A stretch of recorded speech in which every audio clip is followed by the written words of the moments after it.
Among President-elect Trump's cabinet picks who've been making the rounds on Capitol Hill, South Dakota Governor Kristi Noem, the pick for Department of Homeland Security Secretary. She'd be in charge of 24 agencies, including FEMA operations and the country's policies on immigration. Who is Governor Kristi Noem, and what could the DHS look like under her leadership?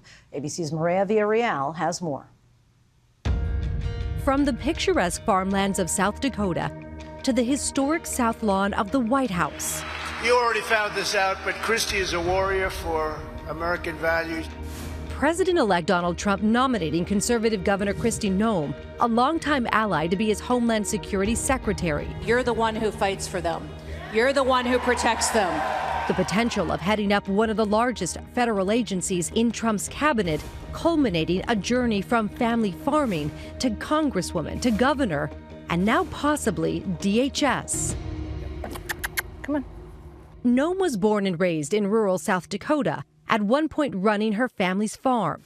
There's more coming. In 2007, she began her political career as a state representative. How are you? 4 years later, she moved to the U.S. House as South Dakota's at-large representative. She was the liaison to the freshman caucus, which was a pretty big caucus when you consider it's probably 35–40% of the Republican caucus at the time. The freshman class is not just historic in size. We plan to be historic in the results that we deliver for the American people. In 2019, Noem returned to South Dakota as the state's first female governor. I have some big plans for this state. And is in the middle of her second term. As governor, she oversaw the state's abortion trigger ban, signed a gender-affirming care ban into law, and signed an executive order restricting the teaching of so-called critical race theory in schools. But she was thrust into the national spotlight during the COVID-19 pandemic when she refused to implement statewide mask mandates or force businesses to close. Now, in South Dakota, I provided all of the information that we had to our people, and then I trusted them to make the best decisions for themselves, for their families, and in turn, their communities. Leading up to the 2024 election, Noem was reportedly on Trump's short list of potential running mates. We are going to be bold and support President Trump. But in April, excerpts from her book, No Going Back, included a story of her shooting and killing a dog she described as aggressive and untrainable. She defended herself on CBS's Face the Nation. When you put someone in a position where they have to make a decision and they want to protect their family and protect children and other people from getting attacked. She was also forced to amend a section of the book in which she claimed to have met North Korean leader Kim Jong-un, taking the anecdote out of the book while not clarifying if the meeting actually took place, saying this on Meet the Press. Just to put it to bed once and for all, did you or did you not meet with Kim Jong-un? I am not going to talk about this. Wouldn't it be any? Why is that such a difficult one to say publicly? Because I've taken that line out of the book and I'm not going to discuss it. The controversies led to widespread criticism, with sources telling ABC News they may have contributed to her not being selected as Trump's running mate.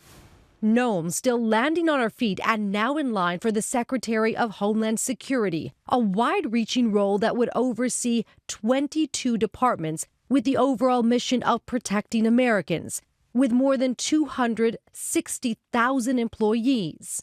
It is a massive agency. There have been multiple calls for breaking up the Department of Homeland Security because it's too big. Addressing immigration will likely be a key part of the position, with agencies such as U.S. Customs and Border Protection, Immigration and Customs Enforcement, and Citizenship and Immigration Services all under the DHS umbrella. President Trump's primary focus is going to be that immigration piece, securing the border, and he has called for mass deportations. There will be this pressure coming from the White House to deliver on those priorities. Noem is no stranger to debate over border security, despite governing a state that does not border Mexico or Canada.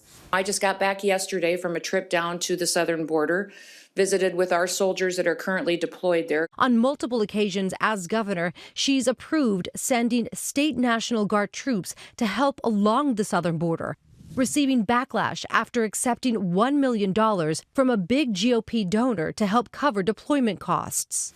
On several occasions, our state has partnered with private citizens on projects that are important for South Dakota. This deployment is vital for the security of our state and our nation.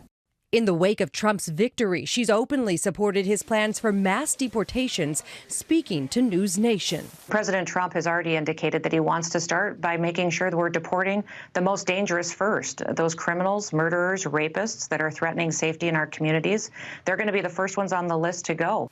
But Noem has no experience working inside any of the DHS agencies and is expected to work closely with Border Czar Tom Homeland and White House Deputy Chief Stephen Miller to enact the president's immigration plans and overall DHS strategies. We pretty much know that Stephen Miller is the architect of immigration policy. Tom Homan, designated as the border czar, he knows how to implement these things. Now, where does Kristi Noem fit into all of this? It's a little unclear.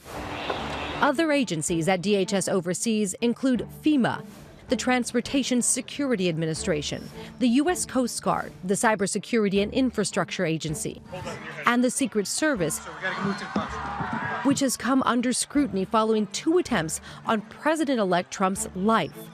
Noem herself listing her qualifications for her new departments in a statement, including her past work with FEMA to help South Dakota during natural disasters. One of the things that perhaps she might not have had the experience with is the more complex challenges that a larger state might have experienced.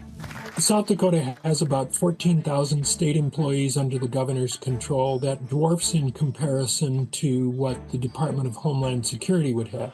Experts predicting she'll stick close to the president-elect and his voting base as she wades through the confirmation process and beyond. I know he wants our laws to be followed, so I'll work with him to get his vision accomplished. Our thanks to Mireya Villarreal.